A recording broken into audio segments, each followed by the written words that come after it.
Hello, WLS family. I have missed you all so much. And even though it's been years, you've never been far from my mind or away from my heart. And I'm sorry that I haven't been a better friend. And I appreciate the friendships that so many of you have given me. So I've sat here for about half an hour debating on pressing the record button because it's hard. It's hard to come back. It's hard to face reality. I have a million excuses I can share with you over time of what's brought me to where I am, but let's just get the ugly word out of the way, regain. My name is on here, On My Way Down. Very appropriate because I need to be on my way down again. So I'm Rachel, 39 years old, and on July the 7th, 2017, so more than 6 years ago, I had vertical sleeve gastrectomy, and on that day I weighed 325 pounds, I believe. My high weight prior to surgery was 363 pounds. That's the highest I ever saw, but who knows?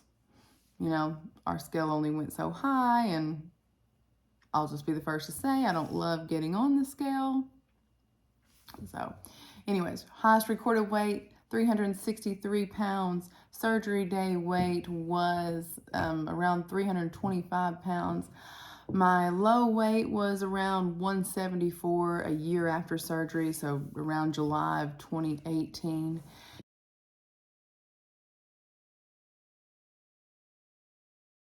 And then I pretty much immediately started to gain weight. I mean, maybe for a year I was still dieting, thinking that I could get down lower, but a couple of doctors told me that wasn't reality. So anyways, it was wasted effort. But anyways, it was kind of off and on, but I knew I was gaining some weight and then losing it.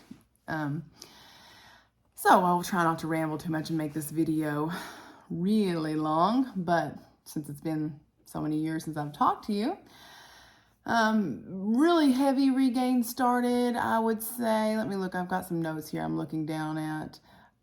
I would say in January of 2019, my mom was diagnosed with lymphoma, and she wasn't receiving very good, she didn't receive very good medical care, and the diagnosis was actually postponed for months and months and months, even though she was in and out of the hospital over and over and over again and just couldn't figure out what was wrong. Finally, I just took her to a general walk-in clinic with a nurse that I knew and printed off information from Google Scholar. And that's when I thought, well, maybe she has leukemia. I just trying to piece the symptoms together and the hospitalizations together and what it could be. But that was a very long and stressful road. I would stay up all night eating cookies or eating whatever to keep myself awake, and I would just research what was wrong, treatment, what we could do, where we should go. That'd be a whole nother video.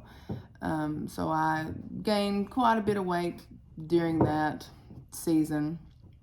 But overall, just like Foodie Turned Sleevey had said, it wasn't continuous binging. Like I just, fell off the deep end and was every day eating everything in sight. If you do the math to where I am now, just to give you all a little hint, it was let's say 150 extra calories a day. Let's say 2 extra cups of sugar-free coffee and a cheese stick. And that equals where I am today, if you want to do the math real quick. Anyways, then so I continued to struggle. I'd get on the bandwagon for a little bit, struggle some more. COVID hit. trying to homeschool the 3 children during the very, very long shutdown process. I also had started a second job. And, my primary job is I own a home health company and do physical therapy also. So I manage that. And then my sister's company is in pediatric therapy at schools. And anyways, I started working with her as a second job. So I started that second job and COVID hit, and I was expected to do all these virtual physical therapy visits with children with really unique challenges.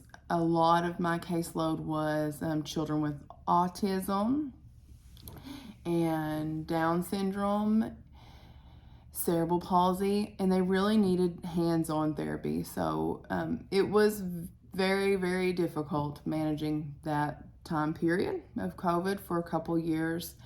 And we started to come out of that, and in January of 2022, we were out in the pasture and taking care of cattle, working on some equipment. My dad, I've introduced y'all to him just a little bit in the past, I believe. He has an artificial leg. He stepped on a root and it caught his artificial leg, and it's just 3 inches below the knee. So, an accident happened in 1970. We can talk about that some other time. But anyways, he's had this amputation for a very long time. The root caught his leg and it held him in place, and he snapped his finger like you would snapping a toothpick in half, and it went through the skin, and he was bleeding everywhere, and he's 6'4", he's a large man, and we just had to get him up and had to get him to the nearest hospital. The nearest trauma surgeon is 2 hours away. On average, an ambulance, the last time I called for an ambulance for one of my patients in home health, it was a 43-minute response time. I knew that my dad didn't have that kind of time, even with the tourniquet we'd put on. We needed to get the bleeding completely stopped. So just got neighbors to help me load him into the car and rushed him as fast as possible to the local trauma center.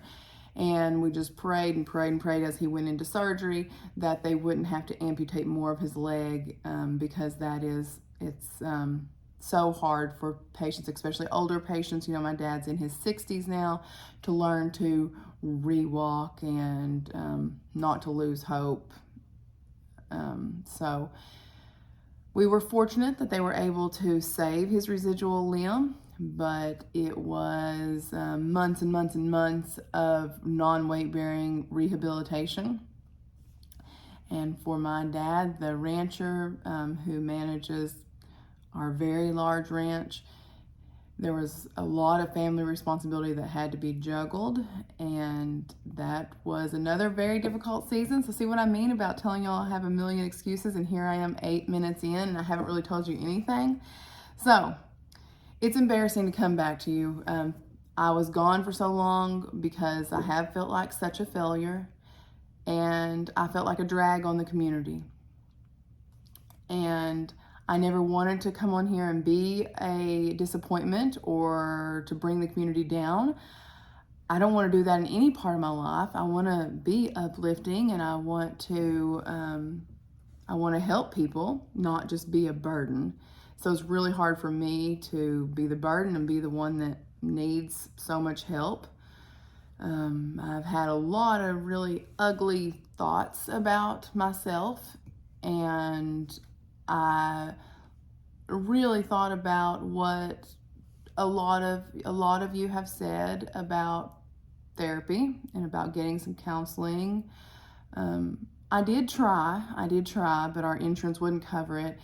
They recommended at least a visit every other week, which was $520 a month, and it just wasn't in our budget. And when you've got kids in soccer and baseball and football and needing different academic things and shoes and clothes, sometimes you have to prioritize things differently. So I do think that that could be a benefit. We can talk more about mental health later. So here we are, coming in on the 10-minute mark. Part of the way I've been feeling has led to me self-isolating. And so not only self-isolating from the community here, but self-isolating from people in all aspects of my life. And most of you know that the reason I had weight loss surgery in 2017 was because my youngest son, he was born with gastroschisis. He's very ill. He had to be on TPN, IV nutrition for a very long time, and that led him to liver fibrosis. So he's a stage 3. And I just, whenever they started talking about that, I couldn't stand the thought when I did the research that I'm the same blood type as him.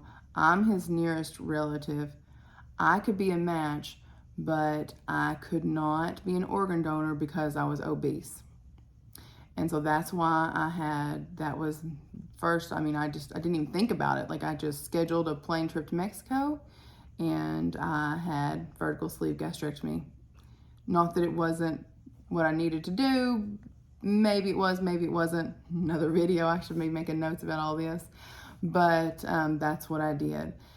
And so it's also been weighing very heavy on my mind every time I take him to the doctor. He goes back to Boston. We live in Oklahoma. We go back to Boston Children's Hospital every 2 or 3 months.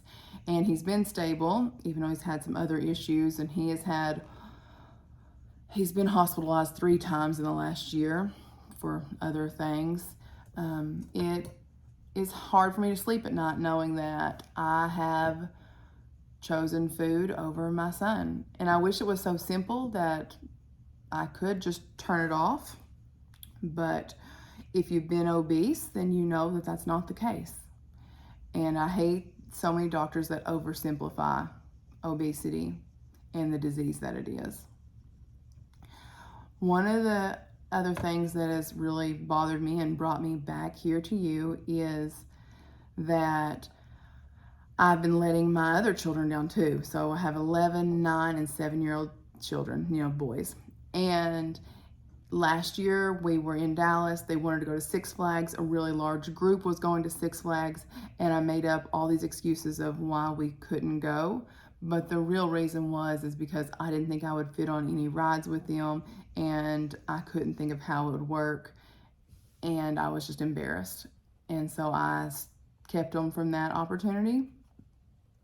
And I regretted that. I regret how it's stolen so many moments, so many, fun events and things. Obesity has been stealing from me and my family. Earlier this summer, they were invited to a large water park party, and they've always wanted to go to this water park. And I didn't even tell them about the invitation because I was too embarrassed. There's just no way I could put on a swimsuit and take care of them and take them down the rides and the lazy river and all that because of my own feelings and insecurities. And so I have felt extremely guilty for stealing that opportunity, that experience away from them. And I'm sad to admit, but there's been a lot of other events of self-isolating that I've taken away from them. But like I said, they don't even know, but I know, and I want to change that. So I've set some goals in place that this coming November we'll be back in Dallas, and I want to take the boys to Six Flags. And I've read on their website, I've read on some of the different forums that the weight limit is 256 pounds or less. So I want to make sure that I'm below that by November. We haven't had family pictures made in several years because of me and the way I feel about myself and the way that I look. And so for my Christmas present, I would like to get family pictures made. And I am, like I said, I'm 39 years old. And before my birthday, my 40th birthday, February the 4th of 2024, I would like to be back in Wonderland. The plan that I have put into place just slowly but surely starting in June was breaking my addiction to sugar. It's not just sugar, it's carbs. It's really, really carbs. Like I could probably go without candy, no problem, but it's just a bread here and a tortilla here, just those, bananas, just all the sugars, all the carbohydrates. I never feel full, and I just want more and more and more and more. And that has led me to, to overeating. It's what would be slider foods, I guess, for me. So cutting those out, tracking my food, honestly tracking my food, everything that goes in my mouth, some kind of movement, not being obsessive about it, but some kind of extra activity, whether I'm playing soccer with the boys, baseball with the boys, whether I'm walking at the park and they're riding their bikes, whatever it is, at least 3 or 4 days a week, more days than not, doing something extra and active. And having some hard conversations. And I want to tell you all about those hard conversations later on. But I'm going to end this 16-minute video with just telling you that my high weight in June of this year, 2023, got up to 325 pounds.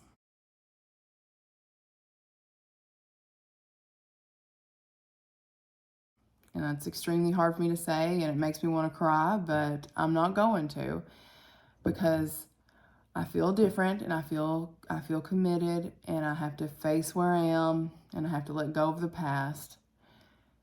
And today I am 287 pounds.